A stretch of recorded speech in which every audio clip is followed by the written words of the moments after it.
Hi hello welcome back to my channel. Kottayam ജില്ലയിലെ കാഞ്ഞിരം ജെട്ടിക്കടുത്തുള്ള മലരിക്കൽ ആമ്പൽ പാടത്തിലേക്ക് ഏവർക്കും സ്വാഗതം. ഇത് 1800 ഏക്കറോളം വിസ്തൃതിയിൽ കിടക്കുന്ന ആമ്പൽ പാടമാണ്. ഇവിടെ ഏകദേശം ഇനി 1 മാസം കൂടിയേ ഈ ആമ്പൽപ്പൂ ഉണ്ടാവുകയുള്ളൂ. പിന്നീട് ഈ വെള്ളം എല്ലാം അടിച്ചു വറ്റിച്ച് അവിടെ നെൽകൃഷി ചെയ്യുമെന്നാണ് അവിടെയുള്ളവർ പറഞ്ഞത്. ഇത് എല്ലാ വർഷവും ഈ ആമ്പലിങ്ങനെ ഏക്കറുകളോളം വിരിഞ്ഞ് മനസ്സിന് ആനന്ദം തരുന്ന ഒന്നാണ്. ഇത് ഏകദേശം ഒരു 10 മണി ആകുമ്പോഴത്തേക്കും കൂമ്പിപ്പോവും.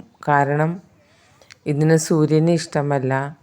ഇത് പ്രണയിക്കുന്നത് ചന്ദ്രനെയാണ്. സൂര്യനെ പ്രണയിക്കുന്നത് താമരയാണ്. അപ്പോൾ അങ്ങനെ വീഡിയോയിലേക്ക് പോകാം.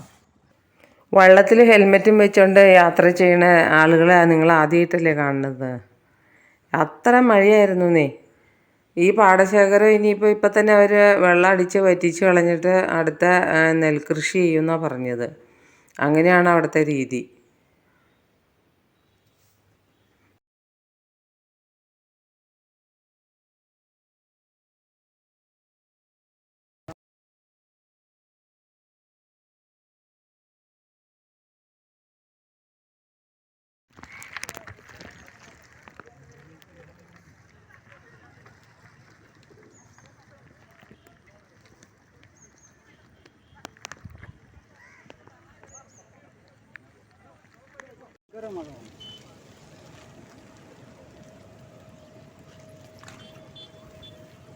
കണ്ടാസ്വദിക്കാവുന്നതേ വെയിലില്ലാത്തോണ്ട് ഇങ്ങനെ മുട്ടാകുക.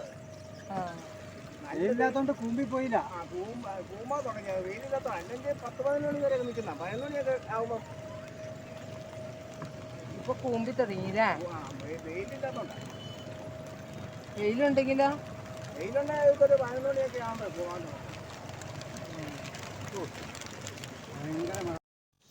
അന്നത്തെ മഴ ഒരു രക്ഷയില്ലാത്ത മഴയായിരുന്നു. അതുകൊണ്ട് ഞങ്ങൾ കുറച്ച് നേരമാണ് പാടശേഖരത്തിലൂടെ വള്ളത്തിൽ യാത്ര ചെയ്തുള്ളൂ. വള്ളത്തിൽ ഒരാൾക്ക് 100 രൂപ വെച്ചാണ് കേട്ടോ. സ്പീഡ് ബോട്ടും ഉണ്ട്. സ്പീഡ് ബോട്ടിൽ പോകാതിരിക്കണതാണ് നല്ലത്. ഈ സ്പീഡ് കുറഞ്ഞ വള്ളത്തിലാണെങ്കിൽ അവർ അതിൻ്റെ ഉള്ളിൽ കൂടെ നമ്മളെ കൊണ്ടുപോകും. അപ്പോൾ വീഡിയോസൊക്കെ എടുക്കാൻ നല്ല വൈബാണ്. അങ്ങനെ ഞങ്ങൾ അവിടുന്ന് യാത്ര തിരിച്ചു.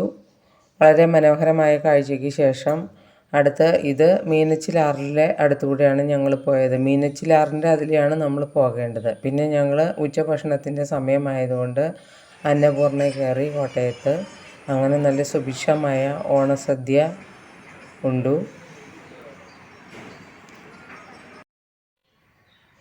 നല്ല ടേസ്റ്റുള്ള കറികളായിരുന്നു കേട്ടോ. പായസം ഉണ്ട് ഊണിൻ്റെ കൂടെ.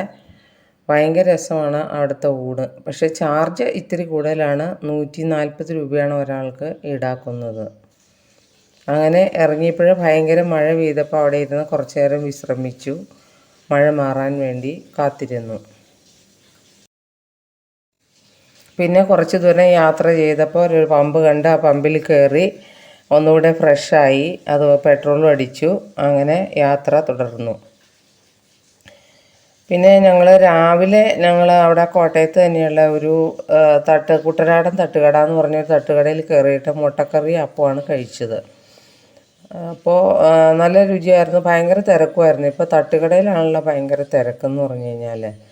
പിന്നീടല്ലോ നിങ്ങൾ ഒരിക്കലെങ്കിലും ആമ്പൽപ്പാടം കാണാൻ പോകണം കേട്ടോ. അത് കുറച്ച് ദിവസത്തേക്ക്, ഇനിയിപ്പോൾ 10-15 ദിവസത്തേക്ക് മാത്രമേ ഉണ്ടാവുള്ളൂ. കാരണം ഇനി അവിടെ വെള്ളം വറ്റിച്ചിട്ട് മോട്ടർ വെച്ച് വെള്ളം വറ്റിച്ച് അവിടെ ആമ്പൽ കൃഷി കളയും. അത് നെൽകൃഷി ആക്കും. അതിനുശേഷം വീണ്ടും ആ ആമ്പലിൻ്റെ വിത്ത് അതിനടിയിൽ കിടക്കുന്നത് തന്നെ മുളച്ചു വരും.